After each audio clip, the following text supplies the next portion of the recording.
नमस्ते। BSTC second year अपना जो सब्जेक्ट है विद्यालय संस्कृति प्रबंधन और शिक्षा, इसके अंतर्गत आज का जो अपना टॉपिक है फोर्थ यूनिट में राष्ट्रीय एवं धार्मिक पर्व। राष्ट्रीय एवं धार्मिक पर्व, उसके बारे में अपन अध्ययन करेंगे। छात्रों एवं जो नागरिकों को जो अनुशासित रखने और जो हमारे राष्ट्रीय एवं भावात्मक एकता की आवश्यकता के संदर्भ में अध्यापक तथा विद्यालय के योगदान की जो सार्थक भूमिका वांछनीय है और लोकतांत्रिक के अंतर क्रिया के माध्यम से राष्ट्रीय पर्व राष्ट्रीय एवं भावात्मक एकता को सशक्त बनाए जा सकता है और इसमें शैक्षिक संस्थाओं की जो भूमिकाओं को भी नकारा नहीं जा सकता है। हमारी जो भारतीय संस्कृति विरासत की व्यवस्था कर राष्ट्रीय एवं भावात्मक एकता को सुदृढ़ बनाना हमारे राष्ट्रीय धरोहर है और यह सभी हमारी राष्ट्रीय भावना एकता के संबंध में है। भारत एक विशाल राष्ट्र है और इस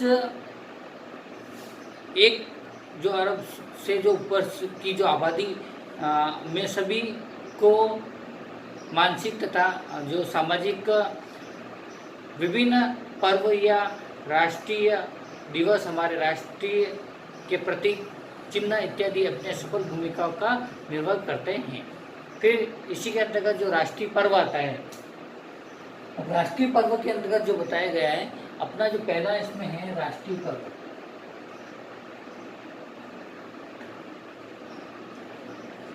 अब राष्ट्रीय पर्व है जो जिन विद्यालयों में उस देश के राष्ट्रीय पर्वों को मनाया जाता है वहाँ पर अनुशासन एवं सांस्कृतिक वातावरण का सृजन संभव होता है और उसके अनुरूप पाठ्यक्रम विकास भी प्रकार संभव होता है।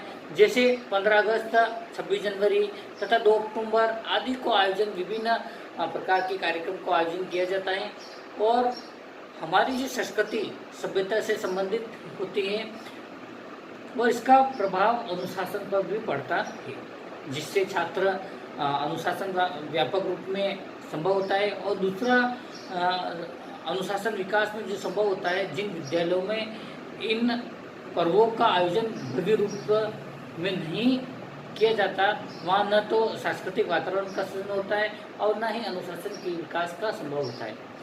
फिर इसी की जो हम अब जो राष्ट्रीय पर्व गणतंत्र दिवस या स्वतंत्र दिवस में अनुशासन और राष्ट्रीयता की एकता को पक्ष में प्रकाश डालेंगे। जैसे पहला है गणतंत्र दिवस।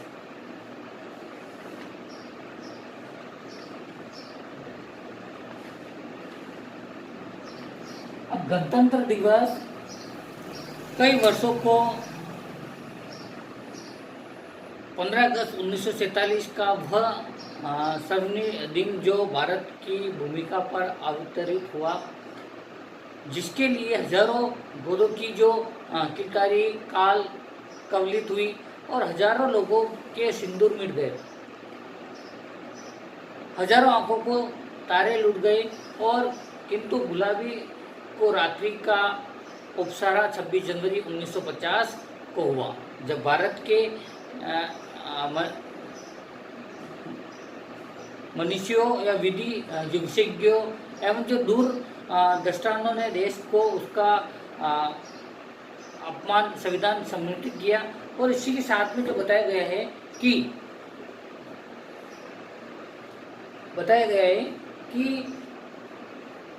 गणतंत्र का वास्तविक अर्थ समूह का राज्य अर्थात जनता का सामायिक राज्य। तो अभिप्राय यह है कि संपूर्ण राज्य को जनता अपने प्रतिनिधित्व का चुनाव करके अपना शासन चलाती है।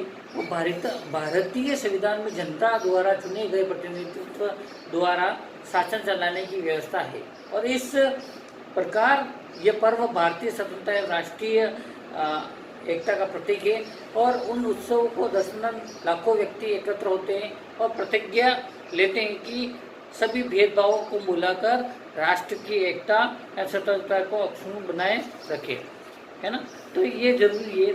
इसी के साथ में फिर आता है स्वतंत्रता दिवस।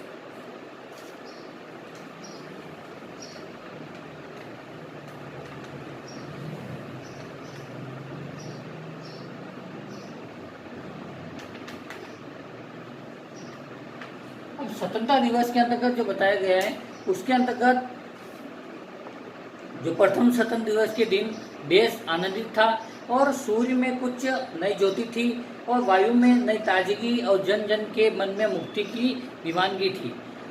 गली और बाजार स्वतंत्र की देवों के स्वागत में सज उठे थे। राष्ट्र का प्रत्येक नागरिक गर्व का अनुभव कर रहा था और लाल किले की जो प्राचीन से गरज रहे थे।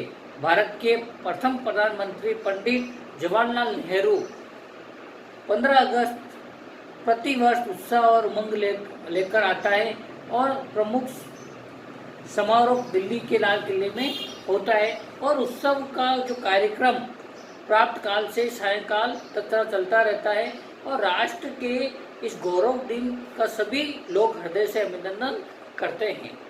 तो क्योंकि स्वतंत्र प्राप्ति से भी अधिक दुष्कर है उसकी सुरक्षा, भारत की राष्ट्रीय पर्व एवं राष्ट्रीय एकता अखंड को बनाए रखने की याद दिलाते रहते हैं और यह पर्व एक व्यक्ति एवं धर्म या एक जाति का न होकर राष्ट्र के समस्त नागरिकों का पर्व है और इसलिए प्रत्येक भारतीय का यह दायित्व बन जाता है कि वह इन त्योहारों को राष्ट्रीय एकता और अनुशासन के रूप में देखे, है ना।